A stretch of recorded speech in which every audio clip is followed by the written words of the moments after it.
Okay, now we are going to discuss the sigmoid volvulus. Another critical case station is for 36-year-old male come with a sudden abdominal pain, bilious vomiting, and abdominal distension for last 18 hours.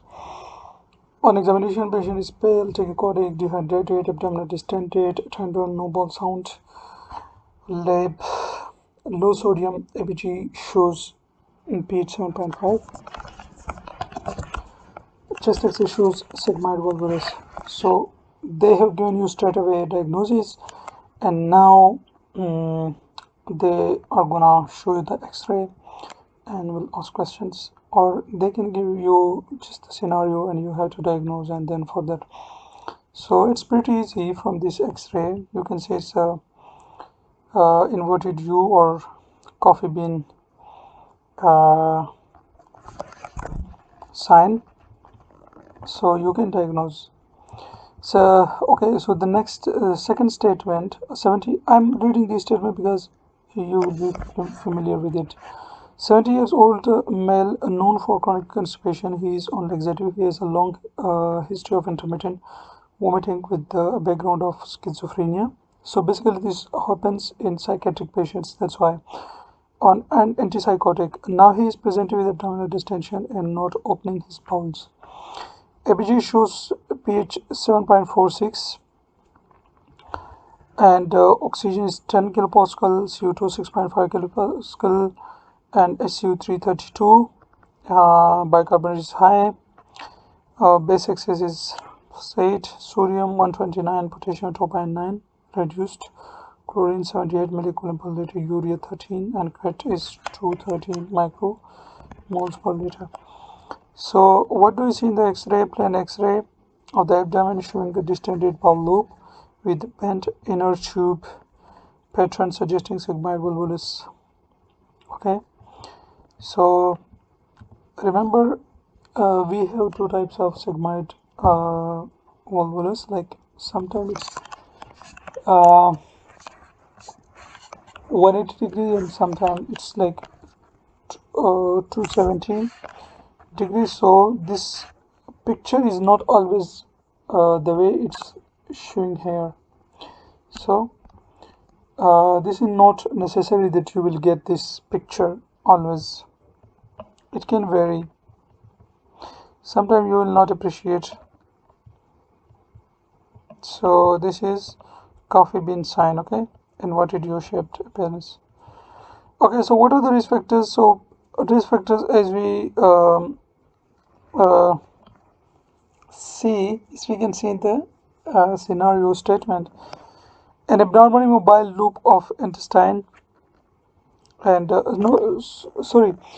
things which we can appreciate from the statement is old age, constipated for long time, and psychiatric patient on antipsychotics. So such patients usually are prone to these sigmoid volvulus. So here, what are the risk factors?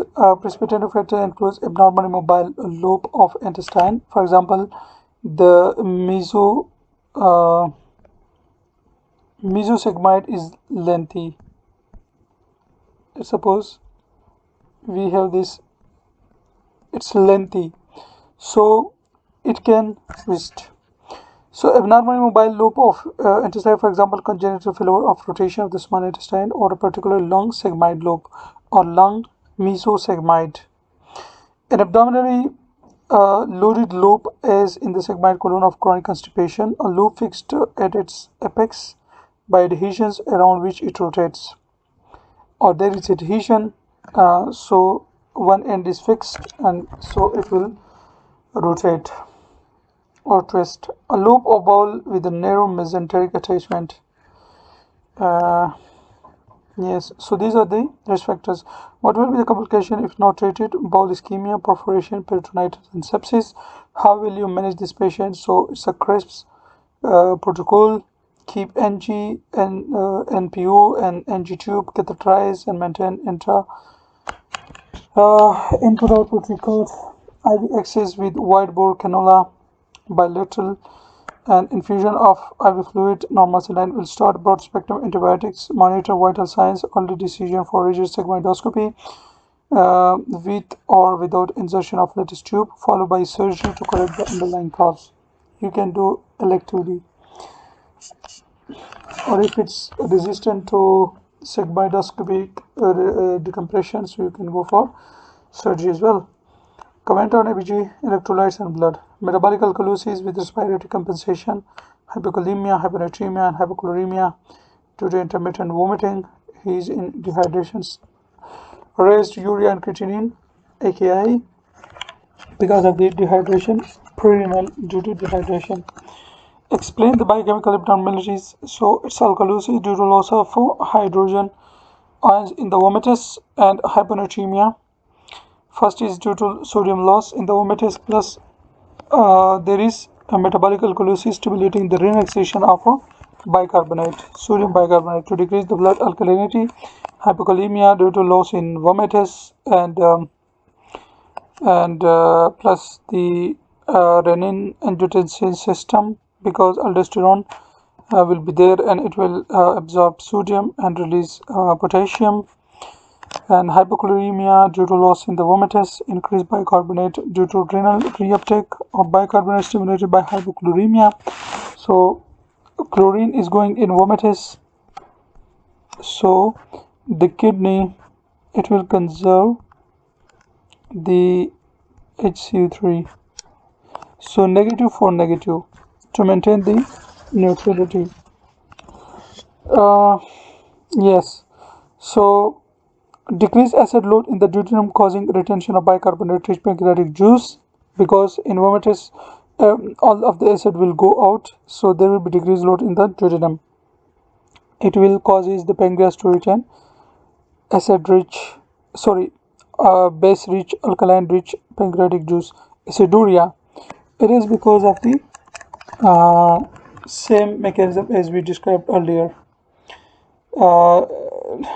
RAS, renin-angiotensin aldosterone secretion and action.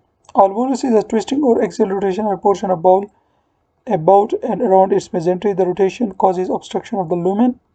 As I said earlier, it can be 180-degree torsion, and if tight enough also causes vascular occlusion in the mesentery. It is greater than 10. So in 360-degree rotation, you will get the typical coffee bean picture. In 180-degree, you will get the typical coffee bean picture like this. But when it is 360-degree, the shape will be distorted and you will get confused.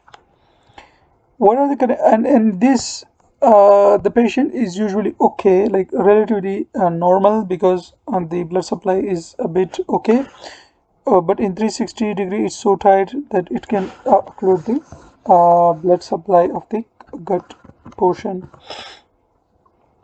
So what are the clinical pictures of sigmoid volvulus? So clinical picture will be constipation, abdominal distension, pain, late vomiting, fecal. Okay, so later on the patient will be have fecal vomiting, dehydration secondary to fluid third space, vomiting, tachycardia, hypotension, goria. This is because the patient is not passing stool and the lower way is blocked, so there will be back pressure and it will go up. Who are you going to involve in this patient care? General surgeon, colorectal surgeon. I will also inform my consultant, anesthetist, and ITU registrar. Surgical option for a patient with sigmoid volvulus, sigmoid resection with primary anastomosis, hot vein. No, usually we do not do primary anastomosis. It depends on this patient condition, but the best approach is Macaulay procedure, in which we remove the redundant sigmoid colon and we take it out as a stoma, which is called double barrel stoma, double DB stoma, double barrel stoma. This is the best approach. So Hartmann's procedure with end colostomy or Paul Macaulay procedure. Cut this and brought it out, and it's such a beautiful procedure. It's a general surgeon favorite. What are the clinical? You can see the redundant. We have seen these cases. So, what are the clinical pictures of hyponatremia? Confusion, agitation, fits, and reduced GCS. What are the causes of hyponatremia? Depletional hyponatremia. There is loss in diarrhea, diuretics, burns, dilutional, heart failure, so it will retain fluid. Postoperative or administration of 5% glucose, SIDH, pseudohyponatremia in multiple myeloma, endocrine adjacent disease, hypothyroidism. So this was all about the sigmoid volvulus station.